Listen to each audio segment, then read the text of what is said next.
শ্ৰীমতী দেৱী মৰাণ। মোৰ লগত আছে এওঁ শ্ৰী ৰাজেন নিয়োগদেৱ। নমস্কাৰ।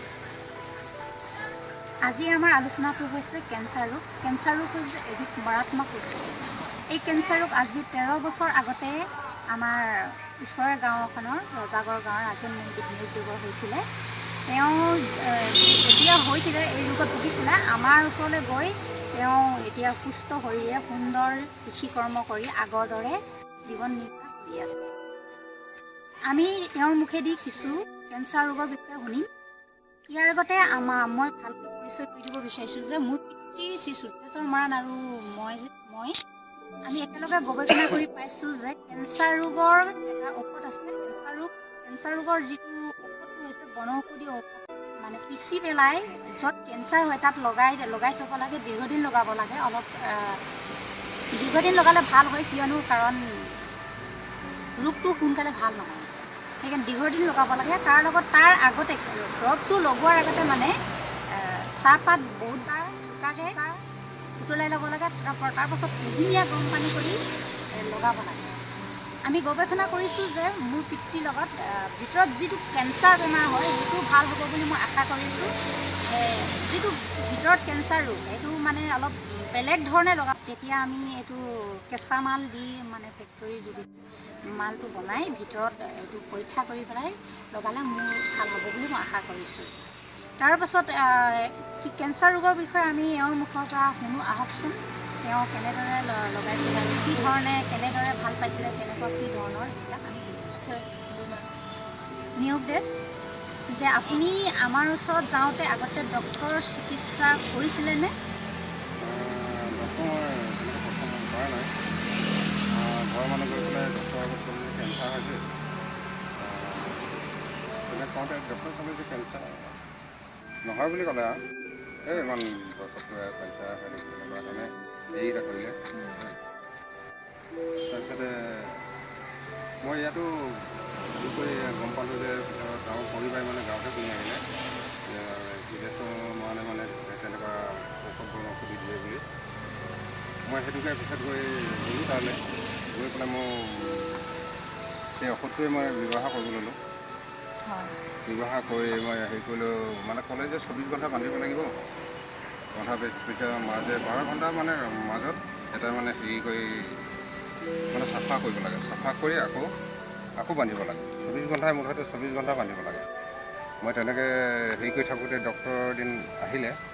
ডক্টৰ অহাৰ পিছত চাওঁ কি হৈছে। মই তেতিয়াকৈ খুলি দিলোঁ। খুলি দিয়াৰ পিছত ডক্টৰজনে চাই পেলাই কৈছে যে এই চিন্তা কৰিবলৈ নাই বোলে, এইটো হাগি অলপ ফচিছে, সৰু অপাৰেশ্যন এটা। মই তেতিয়া অপাৰেশ্যনৰ ডক্টৰ ক'লোঁ, মই ভাল নালাগিলে।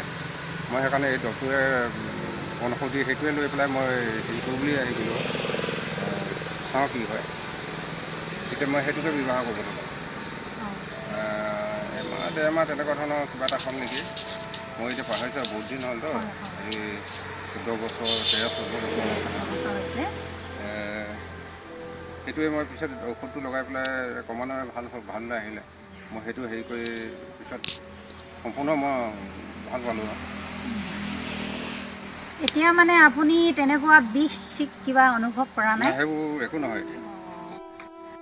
ইয়াৰ আগতে মোৰো কেঞ্চাৰ বেমাৰ হৈছিলে। মোৰ পিতৃৰ পৰা খুচৰিছিলে কেঞ্চাৰ বেমাৰ মোৰ ইয়াত তলত হৈছিলে। মই গম পোৱাৰ লগে লগে লগাই দিওঁ। এইটো এটা ভয়ানক ৰোগ হয়, খুচুৰা ৰোগ। যদি ঘৰত কাৰোবাৰ হয় খুচৰে আৰু হোৱাৰ আশংকা এটা থাকে।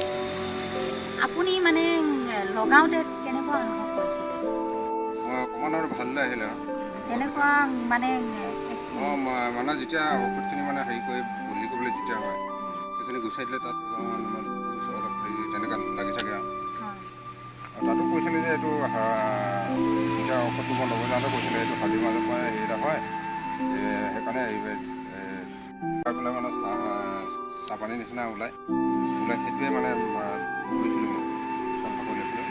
তাৰপিছতে ঔষধটো আকৌ বান্ধি দিলোঁ। 24 ঘণ্টা মই বান্ধি দিলোঁ।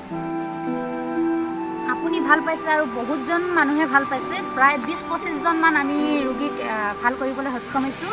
আৰু লগতে এওঁ এতিয়া ফুলৰ খেতি কৰে, লগতে শাক পাচলি অন্যান্য ধান খেতি কৰে। তেওঁ কৃষক হয় এজন, খুব সুন্দৰ কৃষক। পাৰিলে মানে তেওঁক চৰকাৰৰ ফালৰ পৰা আৰ্থিকভাৱে সাহাৰ্য দিলে আমি ভাল পাওঁ।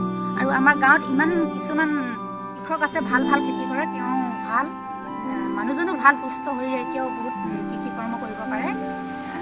ভাল লাগিলে আপোনাক লগ পাই।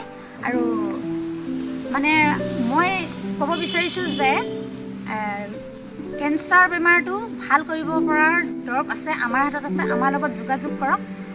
যোগাযোগৰ নম্বৰ 8761877054, নগাঁও এঠিঙীয়া, জিলা তিনিচুকীয়া, অসম। আমি মানে এতিয়া অভিযান চলাইছোঁ প্ৰত্যেক গাঁৱতে আৰু চব জেগাতে আমি, আৰু পাৰিলে আমাক সহায় কৰিলে ভাল পাওঁ এই অভিযান চলোৱাত। লগ পাই ভাল লাগিলে আপোনাক, আৰু আপোনাৰ সুন্দৰ ভৱিষ্যত আশা কৰিলোঁ। আৰু যাতে আপুনি ভালকৈ কৃষি কৰ্ম কৰক আৰু আনজনক ভালকৈ পৰামৰ্শ দিয়ক। আপোনাৰ খেতি পথাৰ খুব সুন্দৰ। আৰু ইয়াকে কৈ আমাৰ আজি আলোচনা